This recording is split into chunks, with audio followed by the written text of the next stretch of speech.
दिलेले पैसे बँकेत नुसते पडून आहेत आणि मला त्या पैशाचा काहीही उपयोग नाहीये. त्यांच्याकडे काही पैसा नाही असं नाही, शक्यतो आपले पैसे न काढता परस्पर भागते का बघू अशी वृत्ती आहे त्यांची, कळलं? अनिल, मंदा, त्यांनी ताईंना जीवे मारण्याची धमकी दिली. आनंद जसे तुम्हाला भेटण्यासाठी घरी येतात तसाच तो मला भेटण्यासाठी इकडे आला होता. मग मी काय करावं असं तुमचं म्हणणं आहे? तुम्ही काय करणार आता? विनंती, आमदार गुलाबराव त्यांचा गेम वाजवून येत भोसले साहेबांचाच हात होता म्हणे. नेहा, ताईच्या लग्नाचा अल्बम किती वेळा बघणार आहेस? अगं मला फोटो बघायला खूप आवडतं, म्हणजे 2 कारणांसाठी. एक तर एकदाच फोटो बघून कुणाचंच समाधान होत नाही आणि बहुतेक वेळेला आपण किती फोटोमध्ये दिसतो तेच बघितलं जातं. आणि दुसरं कारण म्हणजे तू जितक्या वेळेला फोटो बघशील ना तितक्या वेळेला तुला काही ना काहीतरी नवीन गोष्ट कळते. म्हणजे म्हणजे म्हणजे हे बघ, हे आपले भाऊजी हर्षवर्धन भोसले. ह्या फोटोमध्ये सरळ दिसतंय की ते आपल्या गर्लफ्रेंडच्या फोनची वाट बघतायत. भाऊजींची गर्लफ्रेंड म्हणजे आपली ताई? नाही ग, आपली ताई बायको. म्हणजे हा फोटो काढला तेव्हा त्यांचं लग्न झालं होतं ना, म्हणजे ती बायको झाली. I am talking about girlfriend. म्हणजे गर्लफ्रेंड वेगळी असते, बायको वेगळी असते. हे गप्पे. हर्षवर्धन भाऊजींचं लग्न लागलेलं असताना आपली ताई एवढी त्यांची गोंडास बायको त्यांच्या बाजूला असताना ते त्यांच्या गर्लफ्रेंडच्या फोनची वाट बघतायत असं तुला या फोटोत दिसतंय? ए, ते तुला काय एवढे हे वाटले काय ग? 1 मिनिट अंतरा, ते काही असू दे, पण मला ना हर्षवर्धन भाऊजी खूप विक्षिप्त वाटतात.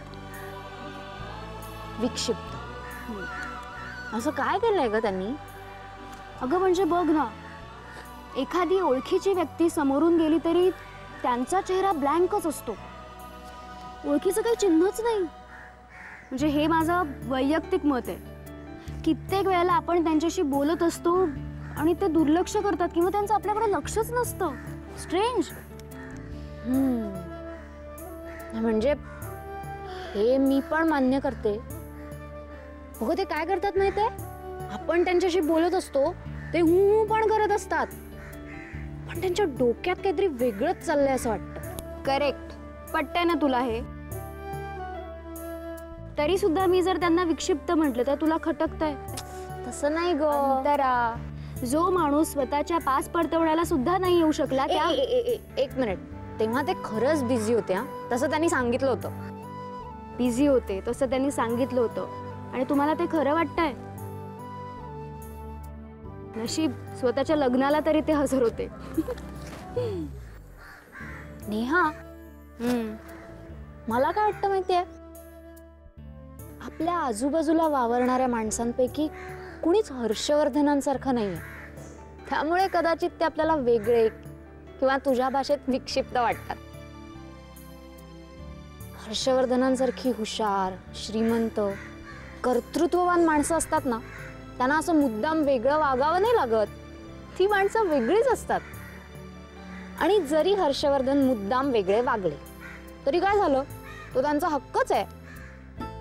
अंगात काहीही कर्तृत्व नसणाऱ्या माणसांना कणाहीन आयुष्यात जगावं लागतं. ओ, म्हणजे आसावरीताईंनी हर्षवर्धन भोसल्यांसारख्या श्रीमंत, कर्तबगार आणि हुशार माणसाशी लग्न केलं म्हणजे खूप मोठा पराक्रम केला असं म्हणायचं तुला? येस. आणि मला असंही वाटतं की त्यामुळेच आपली ताई हर्षवर्धन भाऊजींपेक्षा जास्त हुशार आहे. बरोबर. नाहीतर आपण आपल्या नशिबात कोण मुलगा लिहिलाय काय माहिती. माझं डोकं पार कामातून गेलंय. तो राव राणे पण खैरमोडेचं नाव घेतोय. बघा, म्हणजे मी एकटाच बोलत नाहीये. तो नुसता संशय घेतोय, मग उचलत का नाही त्याला? चलणार आहे. खैरमोडे कोण आहे? तो स्वतःला बिल्डर समजतोय. राजकारण्यांची उठबस कोण करतं? Builder lobby. राजकारण्यांची उठबस करण्यापेक्षा आपण स्वतःच राजकारणात पडावं असं वाटायला लागलंय खैरमोड्याला. आमदार होण्याची स्वप्न पाहायला लागलाय तो. गल्लीतलं गावठी कुत्र ते स्वतःला बुलडॉग समजायला लागलाय. एकदम गुलाबरावांनाच नडला तो. 4 चौघात त्यांचा पाण उतारा करायला लागला. पैसे खायला घालून त्यांची जवळची माणसं फोडली त्यांनी. पार नागपुरापर्यंत जाऊन कान फुंकले त्यांचे.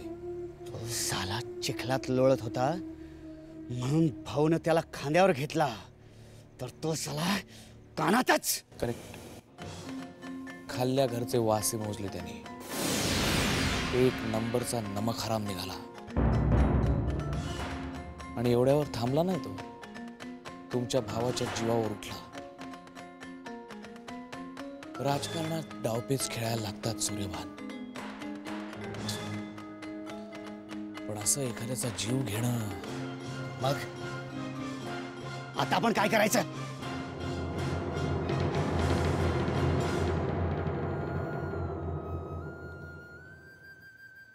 राव राणी त्याला उचलेपर्यंत आपण वाट पाहायची नाही.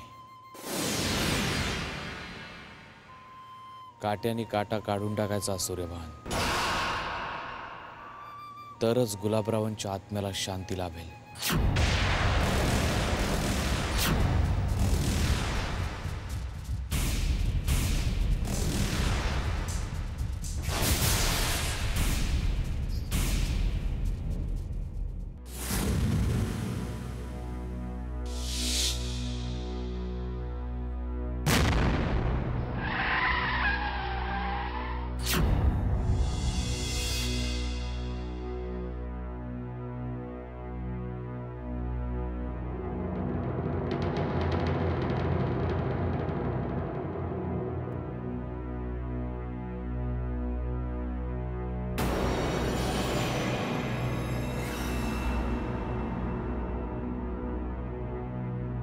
हर्षवर्धन साहेबांनी यांना घरी सोडून यायला सांगितलं.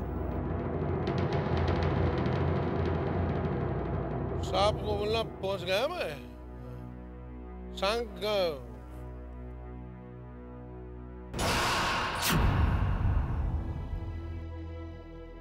अरे धनंजय, काय अवस्था झाली आहे तुझी? हा, काय झालं? अरे तुला धड चालता येत नाहीये. तुझ्या तोंडाला दारूचा बपकार येतोय. तुला धड बोलताही येत नाहीये. आम्हाला दारू प्यायला की असंच होतं ना दादा. काय तुला लाज नाही वाटत? अरे लोक तुला माझा भाऊ म्हणून ओळखतात. मग भाऊ आहे म्हणून ओळखतात. आता तुला त्याची लाज वाटत असेल तर जाऊन सांग लोकांना, हा माझा भाऊ नाही, माझा भाऊ. ओरडू नकोस दादा. बाहेर लोकांना कळेल ना. पुन्हा मैत्याचा भाऊ दारू पिऊन आला म्हणून कळेल ना. ना शरम काही वाटत नाही तुला? पुन्हा असा आलास ना तर खैर नाही तुझी. अरे मला सांगतोस ना, तसं तुझ्या जावायला सांग ना. हर्षवर्धन भोसलेला. त्यांचा काय संबंध? तो आणि मी आता एकाच बार मध्ये बसलो होतो. त्याचा ड्रायव्हर सोडून गेला ना मला. हर्षवर्धन बार मध्ये? आणि तिथे तो दूध प्यायला आला नव्हता. हे काय मी तुला सांगायला नको? बघ, हर्षवर्धनाने कसं वागावं हे सांगण्याचा अधिकार मला नाही. मग मी कसं वागावं हे सांगण्याचा अधिकार आपल्याला कोणी दिला? हो, कोणी दिला? मला माहित आहे तू त्या हर्षवर्धनला काही सांगणार नाहीस, कारण त्याने तुझ्यावर उपकार केलेत ना खूप.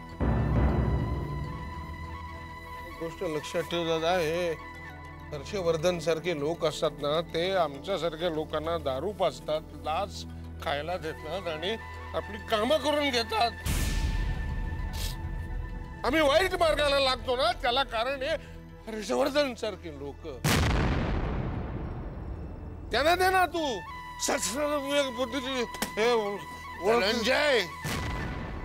मी तुला बोलतोय कारण मला तुझ्या भविष्याची काळजी आहे. हो, म्हणजे तुला आसावरीच्या भविष्याची काळजी नाही का? विहिरीत लोटून द्यायची म्हणजे आपली मुलगी तू त्या भोसलेंच्या घरात लोटली. जा जा, आधी आपलं घर सुधार, मग सांग मला कसं वागायचं.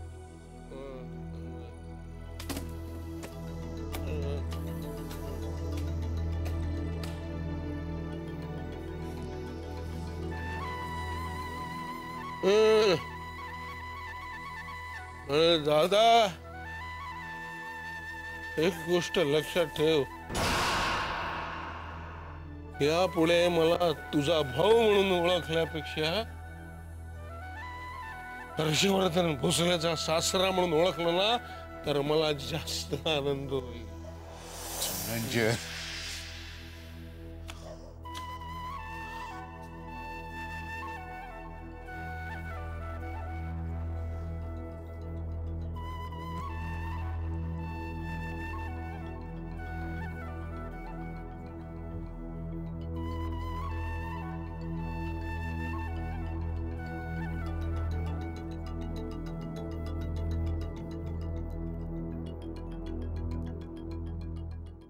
त्याला सांग ना बंद करायला. दाल आता बोंब मारेल माहिती का. पण ऐकत नाहीये ना. तू कधीच ऐकत नाही. आधी आदित्य ऐक ना कधीतरी. उचलून ठेव आतमध्ये. मग काय तो हर्ष आला तर काय होईल माहितीये ना. दादा येत नाही इतक्या लवकर. त्याचा फोन आला होता मला, त्याला यायला उशीर होणार आहे. थोडा वेळ वाजू दे ना प्लीज. आधी काय चाललंय.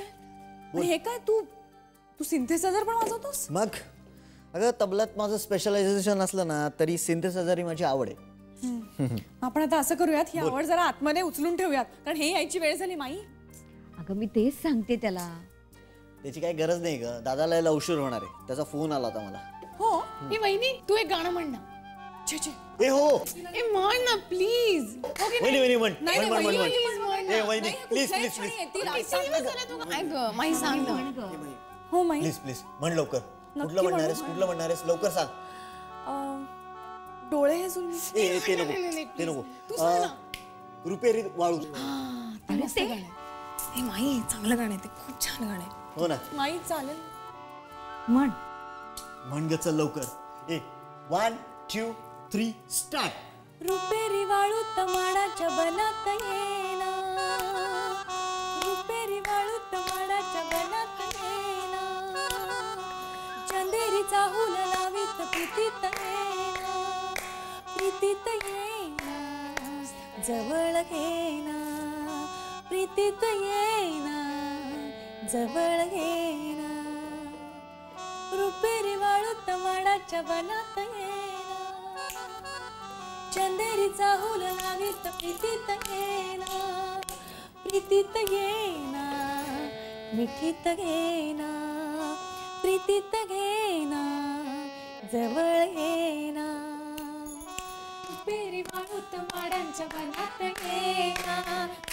बनात येना. बनात येना. हा रुपेरी वाळू तमाडाच्या बनात ये.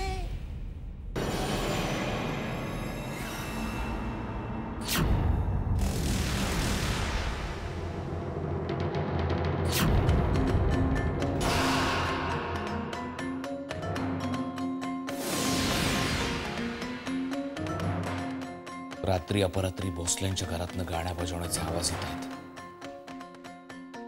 भोसल्यांची आबरू धुळीला मिळवण्याचा विचार आहे की काय तुमचा? तसं नाही हो. आधीला जरा सिंथेसायझरवर हात साफ करायचे होते.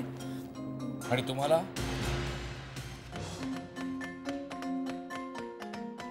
तुम्हाला तुमचा घसा साफ करायचा होता. मी काही बोलत नाही याचा गैरफायदा तुम्ही घेऊ नका असावरी. पण तुम्हीच आधीला संगीताच्या क्लासला. हो पण म्हणून वाटेल त्या वेळेला वाटेल ते वाद्य वाजवत बस असं शिकवलं नव्हतं मी त्याला. आणि तुम्ही जरा बरं गाता, गळा गोड आहे असं म्हटलं तर घराची पार कोठी करून टाकली तुम्ही आमच्या. नशीब माझं नशीब. सहयोगिता नाचत नव्हती इथे. नशीब माझं. हे बघा तुम्ही उगीच गैरसमज करून घेऊ नका. आम्ही खरंच सहज म्हणून. सहज? चौकापर्यंत आवाज देत आहे तुमच्या गाड्या बजावण्याचे. सहज? लक्षात ठेवा असावरी हे चंद्रपूर आहे, आष्टी नाही. आणि हे भोसल्यांचं घर आहे, मोहित्यांचं नाही. भोसल्यांना खानदान आहे, परंपरा आहे. भोसल्यांच्या घराचे कुळाचार आहेत आणि तुम्ही भोसल्यांच्या कुलवधू आहात. एकदाच सांगितलं पुन्हा सांगणार नाही.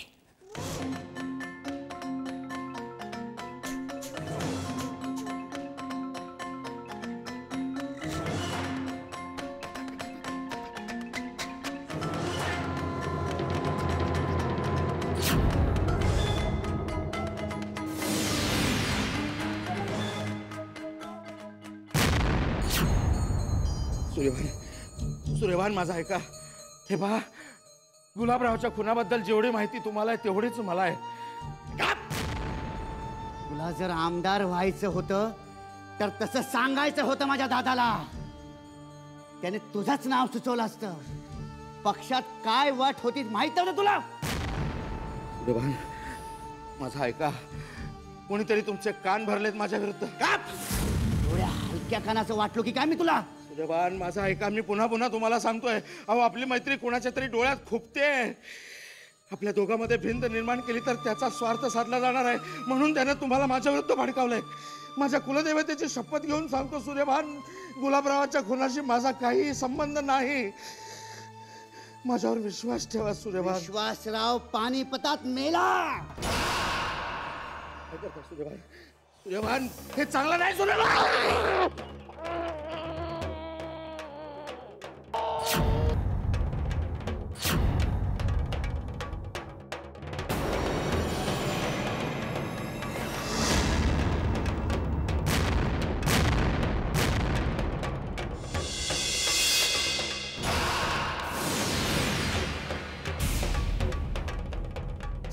जा खैरमुडे, जाऊन माफी माग माझ्या भावाची.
हॅलो, मी खैरमुडे बोलतो. मला भोसकलं गेलंय. मला हॉस्पिटलमध्ये न्या. मला हॉस्पिटलमध्ये.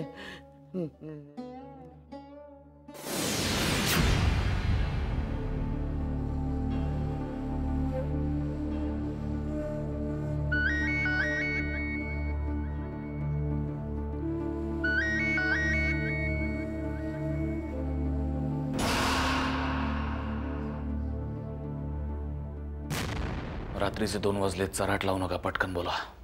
सर बातमीच तशी आहे, एकदम हॉट. गुड न्यूज आहे सर. कोण मेलं? कोणी मारलं? खैरमोडेला भोसकलं. कोणी? सूर्यभानने. काय?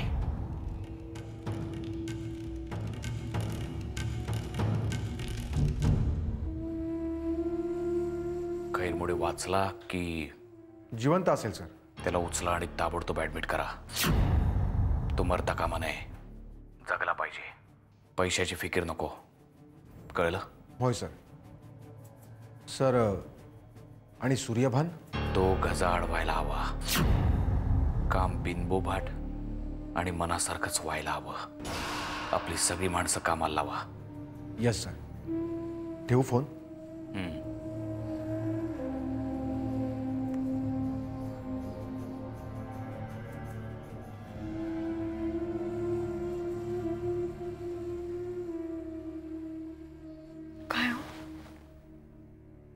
इतक्या मध्यरात्री फोन आला होता, काही वाईट साईट?